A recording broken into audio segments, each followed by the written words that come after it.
Book of Heaven, Volume 4, by the Servant of God Luisa Piccarreta, Little Daughter of the Divine Will. Year 1900. Page 35–40. November 13, 1900. She sees the many human miseries, the degradation and stripping of the Church, and the very degrading of priests. After going through several days of most bitter privation, having received Holy Communion, I saw 3 children within my interior. Their beauty and equality was such that all 3 of them seemed to be born of the same labor. My soul was surprised and stupefied in seeing so much beauty enclosed in the circle of my so miserable interior, and my stupefaction increased even more as I saw that these 3 children seemed to have many ropes of gold in their hands, and with these they bound themselves completely to me, and my heart completely to them. Then, afterwards, as if each one was taking his place, they began to discuss among themselves, but I could not understand, and I cannot find the words to repeat their most high language. I can only say that in a twinkling of an eye I saw the many human miseries, the degradation and stripping of the Church, and the very degrading of priests who, instead of being light for the peoples, are darkness. All embittered by this sight, I said, "Most holy God, give peace to the Church. Let her be given back what they have taken away from her. Do not allow the evil to laugh behind the back of the good." And as I was saying this, they said, "These are incomprehensible mysteries of God." Having said this, they disappeared, and I returned inside myself. November 14, 1900. The Queen Mama refreshes Jesus. Jesus takes Luisa to purgatory. This morning, on coming, my adorable Jesus transported me outside of myself and asked me for a refreshment for his pains. Having nothing, I said, "My most sweet love, if the Queen Mama was here, she could refresh you with her milk, but as for myself I have nothing but miseries." At that moment the Most Holy Queen came, and immediately I said to her, "Jesus feels the necessity of a refreshment, give him your most sweet milk for he will be refreshed." So our dearest Mama gave him her milk, and my beloved Jesus was all refreshed. Then, turning to me, he said, "I feel cheered. You too, draw close to my lips and drink part of that milk which I received from my mother, so that we both may be refreshed." So I did. But who can tell the virtue of that milk that came out, boiling hot, from Jesus? And he contained so much of it that it seemed an immense fount, such that even if all men should drink of it, it would not decrease a bit. After this, we went round the earth a little, and at some place there seemed to be people sitting at a little table, saying, "There will be a war in Europe, and what is more sorrowful, it will be caused by relatives." Jesus was listening, but he did not say anything on that regard, therefore I do not know for sure whether there will be or not, since human judgments are mutable, and what they say today, they deny tomorrow. Then he transported me inside a garden in which rose an immense building, like a monastery, populated by so many people that it was difficult to count them. At the sight of those people, my adorable Jesus turned his back to them. He clung against me with all of himself, leaning his head on my shoulder, close to my neck, and he said to me, "My beloved, do not let me see them, otherwise I would suffer greatly." I too clasped him, and drawing near one of those souls, I said, "Tell me at least, who are you?"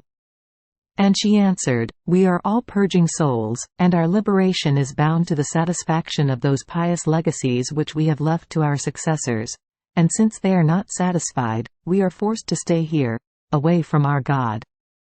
What pain this is for us, because God becomes for us a necessary being, whom we cannot do without. We experience a continuous death, which martyrs us in the most ruthless way. And if we do not die, it is because our soul is not subject to this. So, sorrowful as we are, being without an object that forms our whole life, we implore God to make mortals experience a minimum part of our pains by depriving them of what is necessary for the preservation of corporal life, that they may learn at their own expense how painful it is to be without what is absolutely necessary." After this, the Lord carried me somewhere else, and I, feeling compassion for those souls, said, "How come, O my good Jesus, you turned your face away from those blessed souls who so much longed for you, while it would have been enough that you just let yourself be seen for those souls to be freed of the pains and beatified?" And he, "Oh, my daughter, had I shown myself to them, Since they are not completely purged, they could not have stood in my presence, and instead of flinging themselves into my arms, confused, they would have drawn back, and I would have done nothing but increase their martyrdom and mine. This is why I did so." Having said this, he disappeared. November 16, 1900. Jesus removes her heart and gives her his love as heart. This morning, after I received communion, my adorable Jesus made me see my interior all strewn with flowers, in the shape of a hut, and he was inside of it, amusing and delighting himself completely. Seeing him in that attitude, I said, "My most sweet Jesus, when will it be that you take this heart of mine to conform it completely to yours, in such a way that I may live from the life of your heart?" While I was saying this, my highest and only good took a lance and opened me at the place corresponding to my heart. Then he pulled it out with his hands, and he looked at it thoroughly to see whether it was stripped and possessed those qualities to be able to be inside his most holy heart. I too looked at it, and to my surprise I saw, impressed on one side of it, the cross, the sponge and the crown of thorns. But as I wanted to see the other side and the inside, for it seemed swollen as if it could be opened, my beloved Jesus prevented me, saying to me, "I want to mortify you by not letting you see all that I have poured into this heart." Ah, yes! Here inside this heart there are all the treasures of my graces that human nature can arrive at containing. At that moment he enclosed it inside his most holy heart, adding, "Your heart has taken possession within my heart, and I will give you my love as heart, which will give you life." And drawing near that part, he sent 3 breaths containing light which took the place of my heart.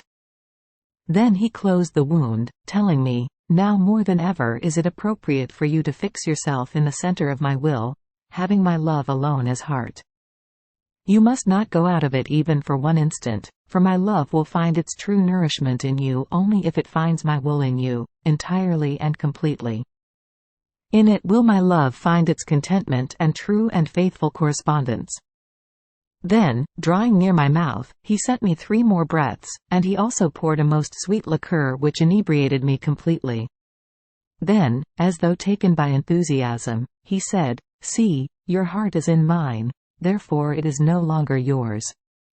And he kissed me over and over again, and made many finesses of love to me. But who can say them all? It is impossible for me to manifest them. Who can say what I felt when I found myself inside myself? I can only say that I felt as if I were no longer myself, with no passion, with no inclination, with no desire, completely immersed in God. At the place of my heart I could feel a sensible icy cold compared to the other parts. November 18, 1900. The union of one's heart with that of Jesus makes one pass on to the state of perfect consummation. He continues to keep my heart inside his heart, and every now and then he deigns to let me see it, making feast as if he had made a great gain. In these days, when I find myself outside of myself, at the place that corresponds to the heart, instead of the heart I see the light that blessed Jesus sent me in those 3 breaths. Then, this morning, on coming, showing me his heart, he told me, "My beloved, which one would you like, my heart or yours? If you want mine, you will have to suffer more.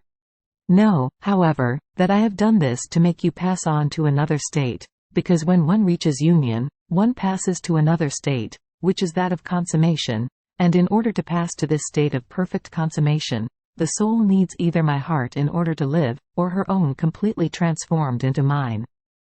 Otherwise, she cannot pass on to this state of consummation."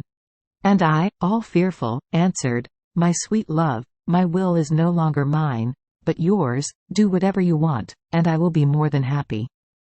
After this, I remembered about some difficulties of the confessor, and Jesus, seeing my thought, showed me as if I were inside a crystal, and this prevented others from seeing what the Lord was operating in me. Then he added, "Only in the reflections of light can one know the crystal and what it contains.